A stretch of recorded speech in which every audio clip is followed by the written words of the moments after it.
வணக்கங்க. இன்னைக்கு நம்ம அதிரசம் தாங்க பண்ண போறோம். நம்ம எவ்வளவுதான் பலகாரம் செஞ்சாலும் தீபாவளின்னு பாத்தீங்கன்னா அதிரசம் தாங்க அது ஒரு தனி சிறப்பு. அதனால இன்னைக்கு நம்ம அதிரசம் செய்ய போறோம். வாங்க எப்படி செய்யுதுன்னு பார்க்கலாம்.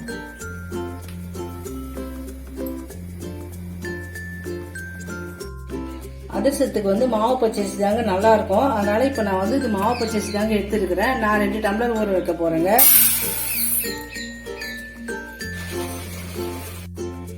இப்போ இது நல்லா 2 டம்ளர் கொட்டிட்டேங்க. இதை தண்ணி ஊற்றி நல்லா 3 மணி நேரம் ஊறணுங்க. அப்பதான் அதிரசத்துக்கு நல்லா வரும். அதனால நம்ம இதை 3 மணி நேரம் ஊற வச்சு கழுவி வச்சிடலாங்க. இப்போ நல்லா அரிசி 3 மணி நேரம் ஊறிடுச்சிங்க. அதை பாருங்க, ஊற வச்சு நல்லா கழுவி தண்ணி எல்லாம் வடிச்சு வச்சுக்கிறேங்க. இதை காத்தார வைக்கணுங்க. நடுவோட ஒரு காட்டன் கிளாத்ல போட்டு நல்லா இது ஒரு 10 நிமிஷத்துக்கு காத்தார விட்டுட்டீங்கன்னா அந்த ஈரெல்லாம் இழுத்துக்கும். நம்ம அதுக்கப்புறம் மிக்சியில போட்டு இது மாவு அரைச்சிக்க வேண்டியதாங்க. 10 நிமிஷம் ஆயிடுச்சுங்க. இப்போ நல்லா கொஞ்சம் காத்தாரிச்சு இது பாருங்க. இப்படி கை வச்சோம்னா இது பாருங்க ஒட்டல பாருங்க. இதாக பதம். இந்த மாதிரி இருந்தாக்கா நீங்க மிக்சியில போட்டு அரைச்சிடலாங்க. வாங்க அரைச்சிடலாம்.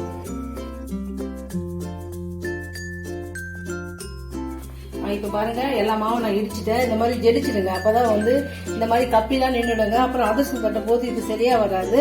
அதனால இந்த மாதிரி ஜெலிச்சு கப்பி எடுத்துருங்க. இப்ப பாருங்க, இந்த மாவு நல்லா பாருங்க நைஸா இருக்குது பாருங்க. இந்த அளவுக்கு இருந்தா நம்ம பாவு கலருக்கு கரெக்டா இருக்கும். வாங்க இப்ப பாவு எப்படி எடுக்கிறதுன்னு பாக்கலாம். இப்போ நம்ம பாவு எடுக்கிறதுக்கு 1 டம்ளர் அரிசி எடுக்கணும்னு வச்சுங்க. அதுக்கு 3/4 டம்ளர் வெள்ளம் இருந்தாதாங்க கரெக்டா இருக்கும். நான் 2 டம்ளர் அரிசி எடுத்துருக்கிறேன். அதனால அதுக்கு நான் 1 டம்ளர் வெள்ளம் தாங்க பாகு எடுக்க போறேன். இப்போ நம்ம போட்டு முதல்ல காய்ச்சிடலாம்.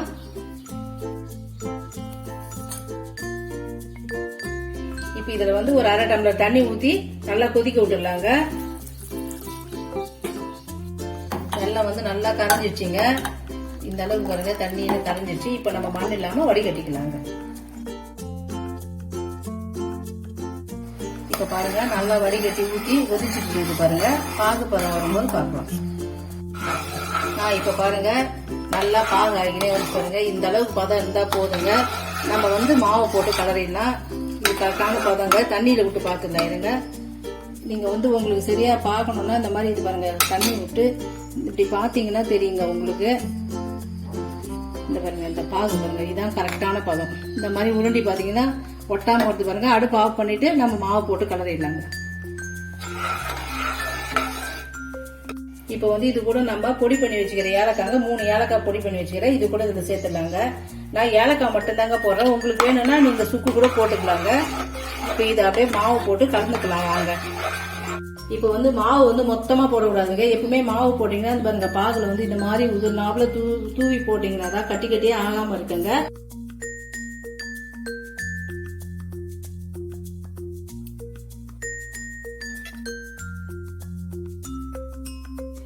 இப்ப பாருங்க, எல்லாத்தையும் ஒன்னா கலந்து விட்டுட்டேங்க. கட்டி இல்லாம கரெக்டா வந்துச்சுங்க பதமா. இப்ப நம்ம போட்ட அரிசிக்கும் வெள்ளத்துக்கும் அளவு கரெக்டா இருக்குது. எல்லாமே சரியான பதம் வந்துருச்சுங்க. இப்ப இதுல நம்ம கொஞ்ச நேரம் எண்ணெய் விட்டு வச்சாக்கா நல்லா ஒட்டாம இருக்குங்க. ஒரு 4 ஸ்பூன் எண்ணெய் விட்டுருங்க. இப்ப இதுல ஒரு 4 ஸ்பூன் எண்ணெய் விட்டுறேங்க.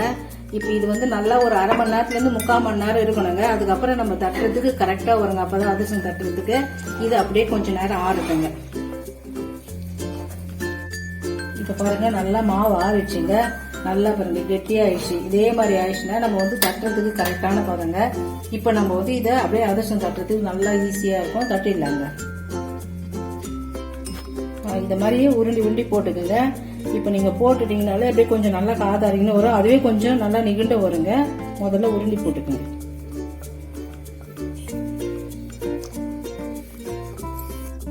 இப்ப இதே மாதிரி தட்டிக்குங்க. இப்ப நான் வாழை இருக்கிறதால நான் வாழை இலையில தட்டுறேங்க. அப்படி நீங்க வாழை இலைன்னா இப்ப நம்ம ஆயில் கவர் இருக்குது பாருங்க. இந்த எண்ணெய் கவர்ல தட்டினாலும் ஒட்டாம வருங்க. கையில கொஞ்சம் லைட்டா எண்ணெய் தொட்டு தட்டுங்க. கையில ஒட்டாம இருக்கும்.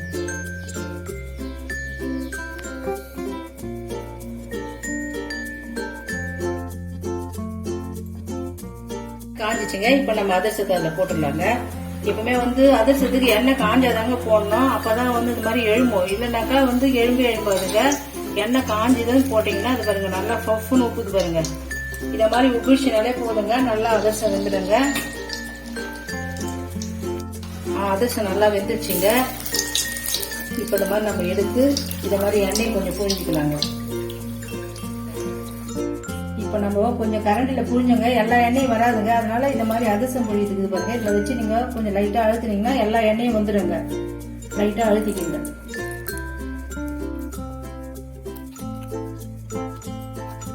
இப்போ உங்ககிட்ட வந்து அதிரசம் எடுக்க புளியது வந்து எல்லாருக்கிட்டையுமே இருக்காதுங்க. அது மாதிரி இல்லாதவங்க வந்து இந்த அதிரசத்தை வந்து இது பாருங்க, இந்த டப்பால வச்சு நீங்க வந்து இது பாருங்க ஒரு அழுத்தினீங்கன்னா உங்களுக்கு வந்து அந்த எண்ணெய் போயிடுங்க.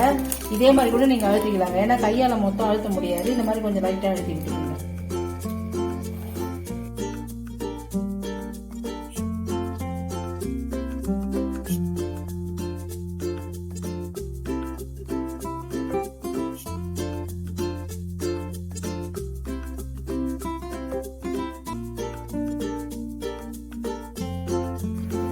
பாருங்க எல்லா அதிரசமும் எடுத்து முடிச்சுட்டேங்க. நான் பாருங்க எவ்வளவு சூப்பரா வந்தது பாருங்க. அதிரசம் எல்லாம் வந்து ஒரே மாதிரி வந்திருக்கு.